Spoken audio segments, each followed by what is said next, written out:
Welcome back to Tabletop Assault. I'm Ross, and today I'm going to be having a look at Lionel L. Johnson, getting a look at his data sheet in detail. Now, we have seen quite a bit of this already come out. We've seen some of the weapons, we've seen his stats, etc. So it's just probably going over the last parts here. And probably an important note to make is that we don't have long left when it comes to this edition. And we know there's going to be a whole bunch of changes to data sheets, with every one of them getting updated and changed, so we don't have long with him, or at least in this iteration. So let's have a look what we're getting, at least for the next few months. Here we have Lionel L. Johnson's datasheet, essentially broken down. We have his weapons and his special abilities. Now, he will be 320 points and a Lord of War choice. His stats, which were already shown: movement 8, weapon skill bliss skill 2+, strength and toughness 6, wounds 9, attacks 10, leadership 11, 2+ save, and a 4+ invul. Very, very interesting. I suppose all of this was kind of what we expected, except for the 10 leadership. That is insane. Armor luminous bolt, which is 12-inch pistol, 2, strength 4, AP -1, 2 damage, and then armor luminous plasma, 12-inch pistol 1, strength 8, AP -4, 2 damage, which you can fire both profiles without any effect. Fealty, with its strike ability, or way of using it, is +4 strength to make him strength 10, AP -5, and 4 damage, which is very, very nice. Fealty sweep, which is strength user, so that's strength 6, AP -3, 2 damage, and you make 2 attacks per attack characteristic he's got, which will be 20 attacks, which is a heck of an amount of attacks. Has Angel of Death, though no inner circle except in his keywords, which I thought was a bit odd. Forced Walk, which essentially allows him to come in from reinforcements more than 9 inches away. Also gets to reroll the charge when he does so. Emperor Shield, which is a 4-up invul, and when you make saving throw in melee, an unmodified roll of 6 when you're saving causes a mortal wound to the unit. Maximum of 3 mortal wounds per phase. Primarch of the First Legion is an aura ability. Aura, which core character get to reroll hit and win rolls of 1. Martial Exemplar, which allows Lionel L. Johnson to fight first. And Watchers in the Dark is something we've seen kind of in the past, but essentially it is deny the witch twice per battle round, and reroll denies against chaos. And he does have a warlord trait, no hiding from the Watchers. He's got essentially the must be warlord rule, which if there's other ones that have that rule, then you choose between them.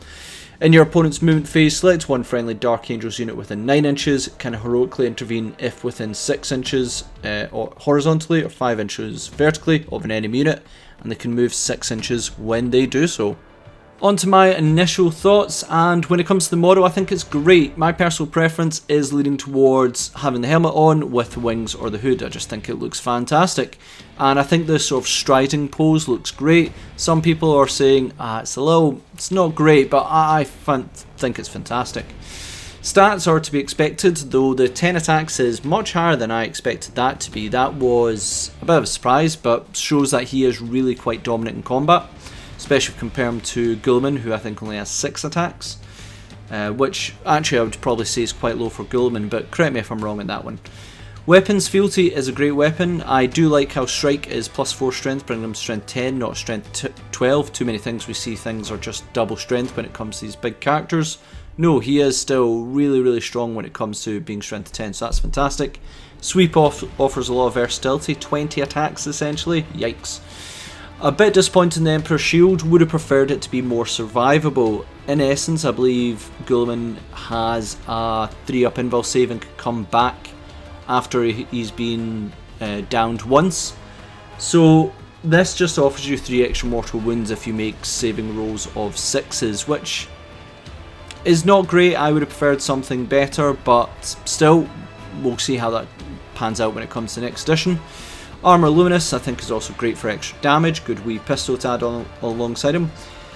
Ability is slightly strange. There's not many things that are boosting the army as a whole.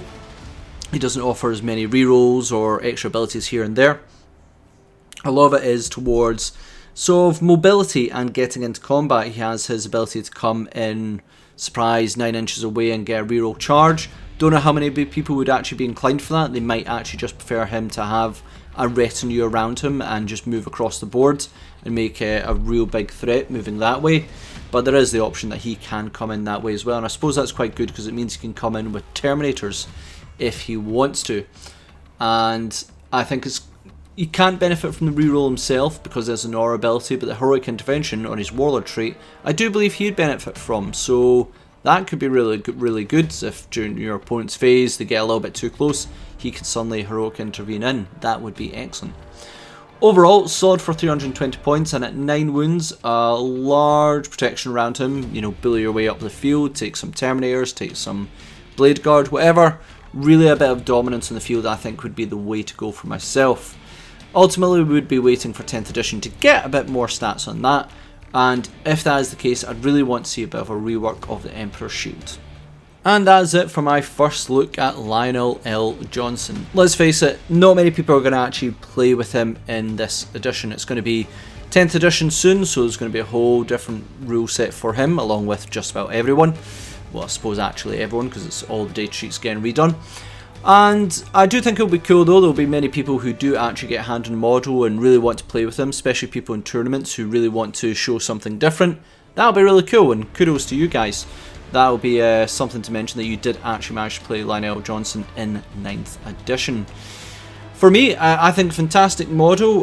Look forward to seeing what we get in 10th in terms of rule-wise. And I have always been a traitorous Marine player myself. I've never really collected a Loyalist one. I dabbled with Death Watch once. Didn't really get the army going on that one. Only got about 2 or 3 boxes. But I've always been a bit of a fan of Dark Angels, and with such a centerpiece model, maybe I'll give up my traitorous ways. So thanks again for listening. Please comment, share and like, and we'll see you on our Tabletop Assault Battle Report.